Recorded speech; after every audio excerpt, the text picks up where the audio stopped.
lamang natin yung ating mga kasamahan dahil marami pa po ang hindi dumadating. Gusto po i-welcome ang spokesperson ng Muslim Alliance for Sara Duterte sa katauhan na Engineer Nasib Nalalani.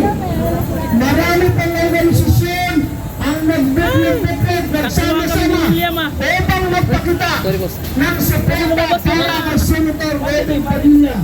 Dahil inuulit po, hindi po kami papayag ng isang Robin Padilla ay laifin. Hindi kami papayag na siya ay bastusin at lalong yung Ay, grabe! Kami po ay nakikipaglaban para sa kanya bilang isang. Kami po ay nakikipaglaban sa kanya bilang Muslim. Kung bastusan, di bastusan na. Hindi lang dito sa Metro Manila, kundi sa ibang mga karating na probinsya para magpakita ng malakas na suporta para sa aming mahal na senador, Senator Robin Padilla. Ulit po, hindi po namin papayagan na siya ay kwento ng kahit sino man. Dahil kami po ay mahipaglaban para sa upang dipinsahan at proteksyonan ang nag-iisang Muslim na senador na si Robin Padilla. Mga kasama, ibigay ko po sa aking kapatid ang convener ng Protection. Kasama namin siya sa pagsulong noong panahon ng Comprehensive Agreement on the Bangsamoro.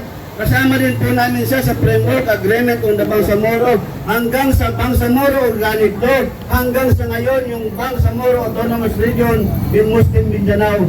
Kasama po namin siya sa nakikibaka para maisakatuparan na magkaroon ng sariling pagpapasya ang mamamayang Moro. Pero sa kasabayang palad, ang nangyayari ngayon sa BARM ay binalasubas ng kasalukuyang administrasyon ang legasiya ng dalawang presidenteng nagdaan. Naglagay sila ng kanilang sariling tao na kontrolado nila, hindi magsisilbi sa Bangsamoro. Kaya ang Bangsamoro ay buo ang suporta kay Senator Robin Padilla.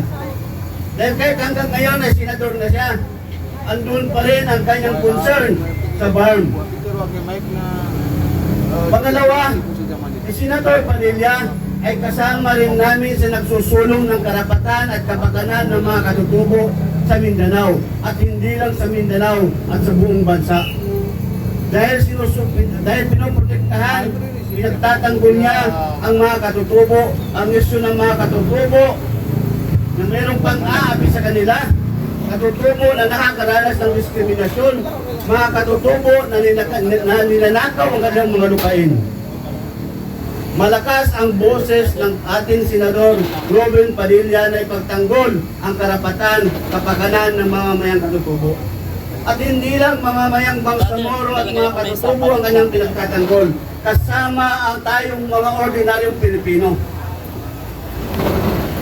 Patuloy ang kanyang pagtulong sa mga mahihirap. Hindi pa man siya naging politiko, hindi pa man siya tumakbo noong 2022 at naging number 1 senador. Ako mismo saksi, dahil lagi namin siyang kasama nung panahon na kapag merong nasusunugan, merong biktima ng baha, kasama namin siya na pumapasok sa komunidad upang mamahagi ng tulong.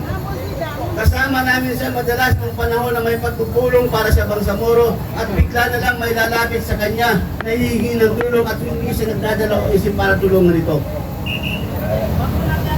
Lalo na nung naging senador, ang ating kaisa-isang Muslim senador na si Robin Padilla ay nagkaroon ng makasaysayang batas para sa mga Pilipino. Una dyan yung Eddie Garcia Act, para ito sa mga maliliit na manggagawa sa industriya ng pelikula. Pangalawa, yung Philippine Islamic Memorial Act. Ito ay para sa karapatan ng mga Muslim na magkaroon ng maayos na libingan na naaayon sa kanyang paniniwala. Isinusulong din ni Senator Padilla ang parehas na pagod, parehas na sahod, ang magkaroon ng national minimum wage magkaroon ng pantay-pantay na sahod sa buong bansa. Hindi lang sa Metro Manila, kung hindi sa buong bansa.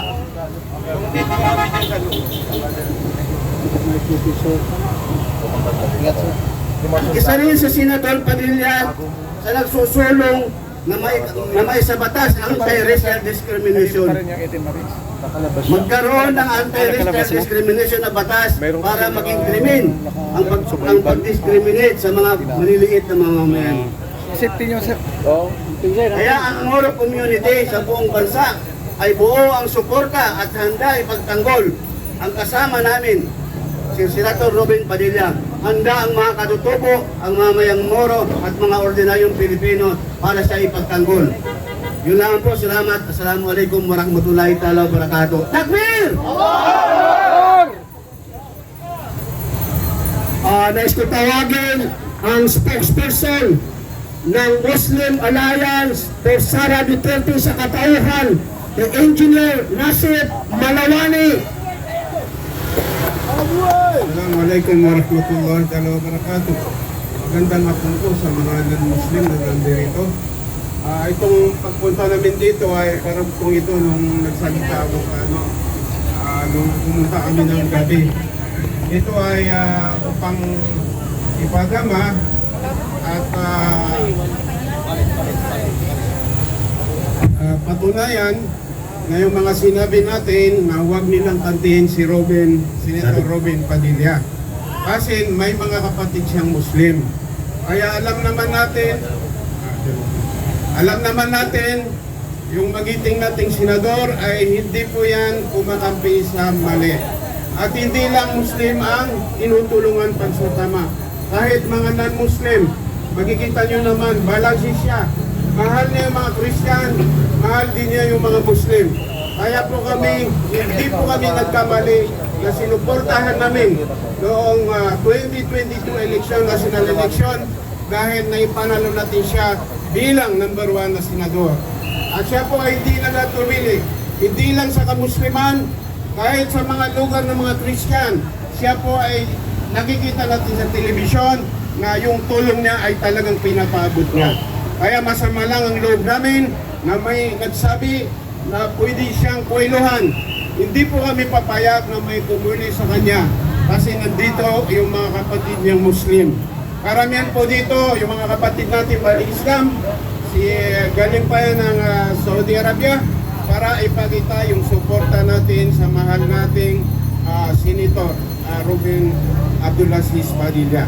Kaya mga kapatid, ito ay bilang patunay na nagkakaisa po kami.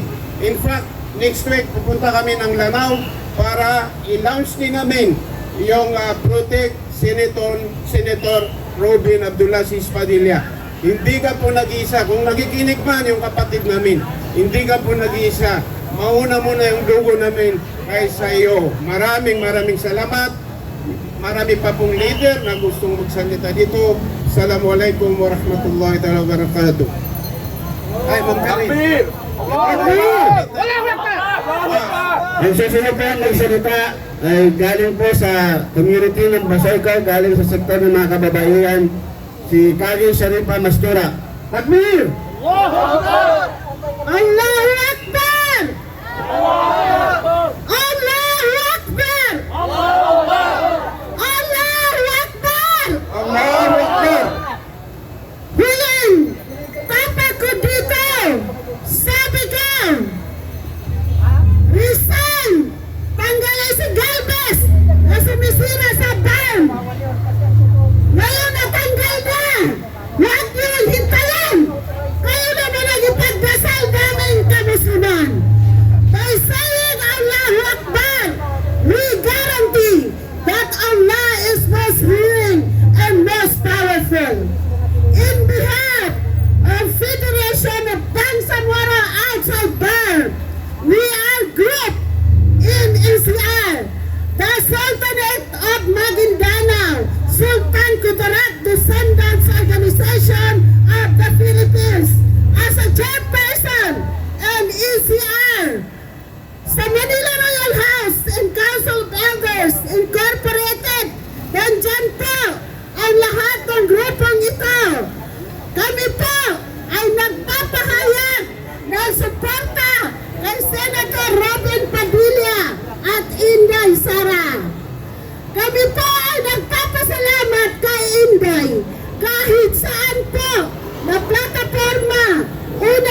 huli ay Assalamualaikum. Ngayon po, first ever in Senate, nagtawag ng advan ay ang ating kapatid na Brother Ruben Padilla, which area the Quran was read. Yan po ang banal na libro ng Allah subhanahu wa ta'ala. The famous and the best religion is Islam. Kaya po, para ka, huwag kang matakot, Ruben Padilla. Isang text mo lang, tawag lang. Nandyan kami. Huwag nang mauulit. Huwag nang magbanta na kwelyuhan ka pa. Kasi, kwelyuhan ka pa, tanggalan na namin ang ulo. Nakahanda kami rito. Ang dam, huwag niyo sirain. Nandyan na ang CAP. Huwag niyo utusan ang mga tao niyo na sirain ang CAP. Kasi nandito kami, we support Senator Alan Cayetano for truth. Sa mga kasamahan niya na pinagtatanggol ang kabutihan, katotohanan, ay sumusuporta kami. Ayaw namin ng corruption. Kaya, sa muli, nandito kami, kapatid na Ruben Padilla. Ipagpatuloy mo lang.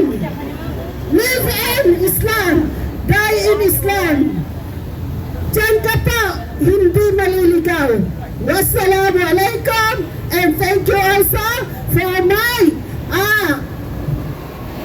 Pinina, Ma'am Karen, and Sir Oliver, and Inday Cares. Lagi-lagi tayo dito. At saka si Yusek Frankel. Hi, sir. Yes,